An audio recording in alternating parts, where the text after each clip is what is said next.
Националното студентско тело, како репрезентативен представник на студентите во Македонија, поднесе официјално барање до клучните институции за итно донесување на Законот за студентско организирање. Барањето е адресирано до Министерството за образование и наука, министерката Весна Јаневска, председателот на собранието Африм Гаши, како и до други релевантни представници во законодавната власт.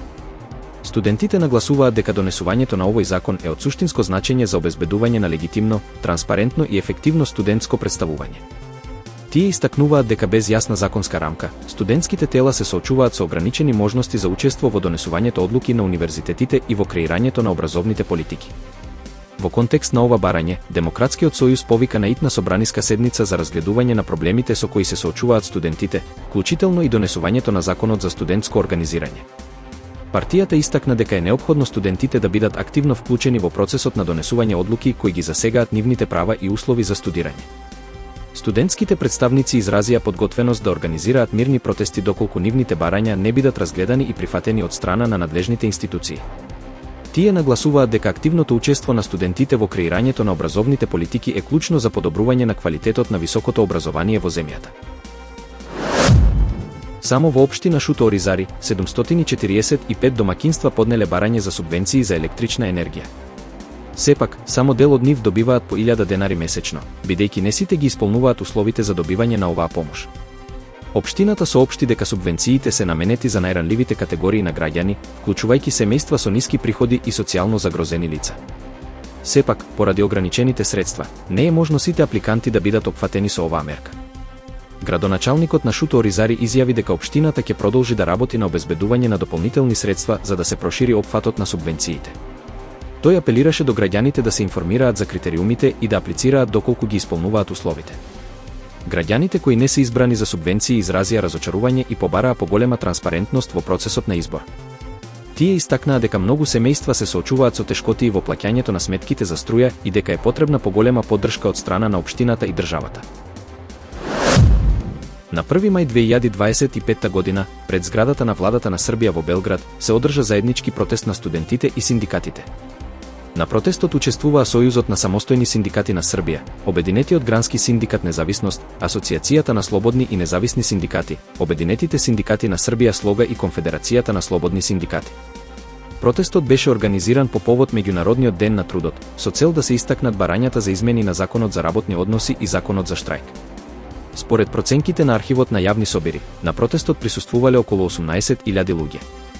Оваа бројка се разликува од проценките на Министерството за внатрешни работи, кое наведе дека имало 6200 учесници, и од изјавата на председателот на Србија, Александар Вучик, кој од САД изјави дека лично изброил 5673 луѓе.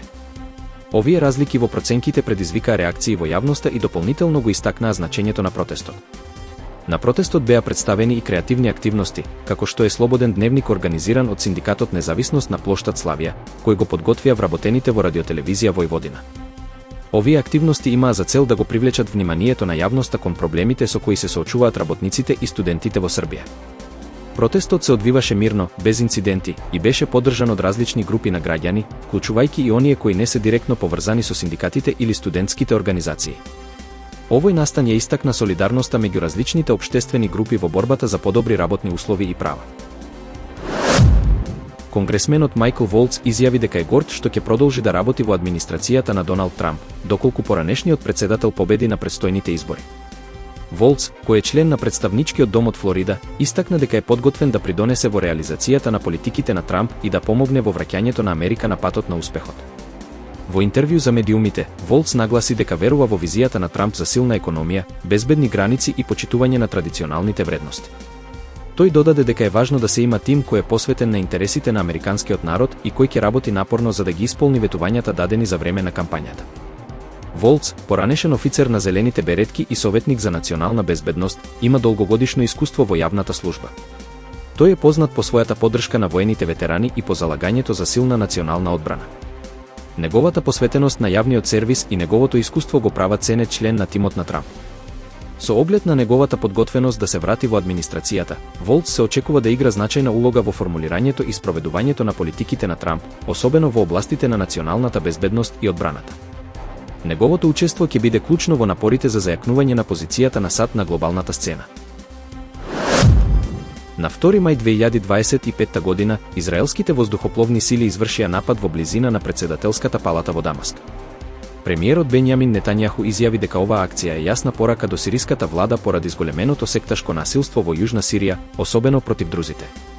Израелските власти изразија загриженост за безбедноста на оваа заедница и порачаа дека нема да дозволат распоредување на сили јужно од Дамаск. Предходно, израелската армија изврши напад врз вооружена група за која се веруваше дека планира напад врз друска заедница. Во нападот во Ашрафијат Сахнаја беше убиен еден припадник на сириските безбедносни сили. Сириските власти ги опишаа напаѓачите како одметнати актери, но некои извештаи укажуваат дека тие се поврзани со владини сојузници. Ситуацијата се влоши по објавувањето на аудиоснимка со навреда кон пророкот Мухамед, за која се тврди дека е фабрикувана.